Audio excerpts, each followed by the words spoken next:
Hey guys, Andrew Tucker from Nutrient Ag Solutions in Southwest Wisconsin. I want to make a quick video about AgLeader monitor setup. Hopefully I'll have the time to make a couple videos about precision planting and a few of the other monitors here too. But I've been getting lots of questions. I've been setting up some combines and want to go over some of the most commonly asked questions and give you some tips so you don't make some of the most commonly made mistakes when collecting yield data this fall. So we've moved the AgLeader Incommand monitor into this combine. This came out of the planter tractor, and this combine is set up with a steady steer. So sometimes you may have a monitor that in spring you ran auto steer with, and sometimes not. The main thing once you power the monitor up is make sure that you've got the green satellite symbol up there. If you don't, you won't be mapping. If you don't have the green satellite symbol up there, the monitor is looking for a piece of GPS equipment. So you'll go to the setup wrench here. On an Integra monitor, there's a setup wrench on the right-hand side. So click that, and that's going to bring you to your configuration setup. The main thing for GPS is go to this tab here and make sure that your GPS is coming from the right source. For most people, this is going to be manual guidance. There won't be an auto if there's not an auto steer system that you're using with the AgLeader monitor in the combine. In this case, we've got the steady steer down there, so we will leave it with that. We've got the green satellite icon up there. We don't have to worry about it. If you have the auto steer system from AgLeader in multiple pieces of equipment, like in this case, this is a system used in the planter tractor, we're just going to hit the wrench up here and then make sure that we're on the right vehicle. So we're on the John Deere S670.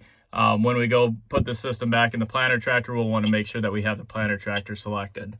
So as long as the right equipment's selected, hit the green check, and then we can hit the back arrow to back out of that. Typically, when we get to the field, we want to hit harvest. Now you don't want to go into harvest until you're at the field that you plan on combining. Otherwise, it can record a lot of GPS points, and it can potentially screw with your map. So when you get to the field, you're gonna combine. You're gonna hit harvest. And that's going to bring up your configuration. So make sure that you've got the right header for what you're doing. So this is the platform head. If you're got your corn head on, you want to select that. That needs to be correct. Otherwise, you're not going to map correctly there either. So confirm that's correct. Hit the next button, and now you're in your grower, farm, and field selection. The biggest mistake that I see guys do is they add a new growing season. So we've got these plus keys here, but only hit a plus button if you've already hit the drop down and check to make sure that there wasn't a selection that you wanted. We're still in 2022 crop year. We don't want to hit the green plus. If we do, it's going to create a new crop year. If you hit the green check there, then you would change this and no longer have your planting data come up when you combine. So don't hit the green plus unless you absolutely need to. Make sure you pick the farm and field. Now, there was a little bit of replant close by here. That's why it's automatically coming up with CB2 replant. Otherwise, if we just go to, let's see here, this field here, you can see we're sitting right here. We've got a boundary in it.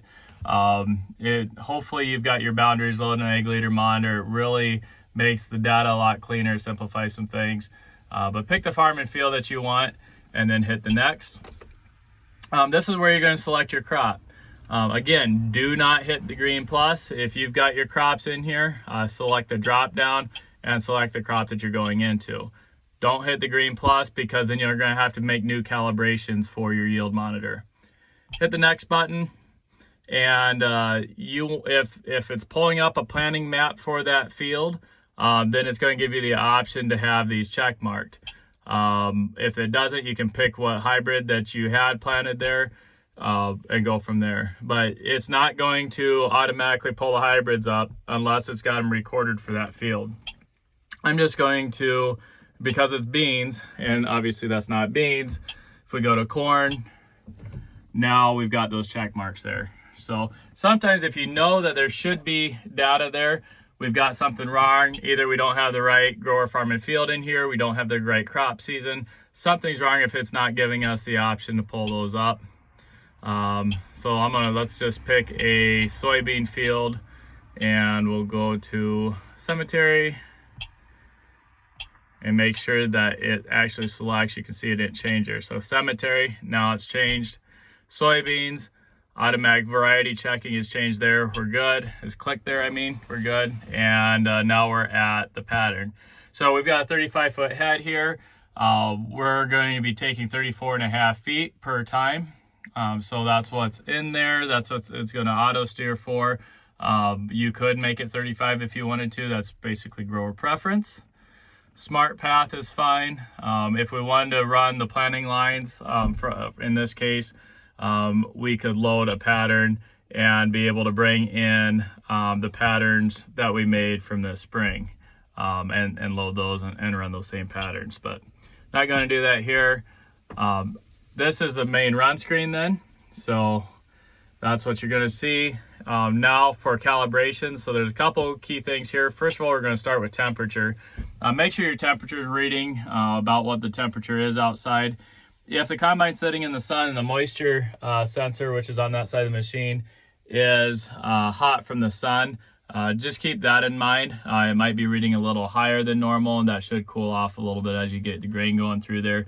But make sure your temperature is correct. That shouldn't have to change, and you only want to do that before the harvesting begins. And then moisture, you'll see what the moisture is reading as you combine. This is where you make that moisture adjustment. So that's moisture. Now for weight, so this is something that's kind of interesting. You're going to have a bunch of calibration loads probably if you've used this monitor for a couple years. Only have the loads check marked that are close and that are within the range of error that you're comfortable with. So we're using the two loads that are closest here. This is within 0.1%. Both of those loads are. If we had one of those check marked, now you can see our average load error is way off. So we don't like that. We use those, our average load error is within 0.1%. So we're happy. Click that and we're ready to go. One other thing down here is this is your swath control. So if that is off, it's going to calculate a full swath width every time. You want to make sure that's on. That way, if you've gone across an area that you've already combined, it's not adding up acres.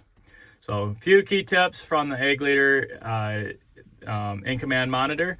If you have any questions, don't hesitate to give me a call or shoot me a text. So have a safe and enjoyable harvest season, and thanks for watching.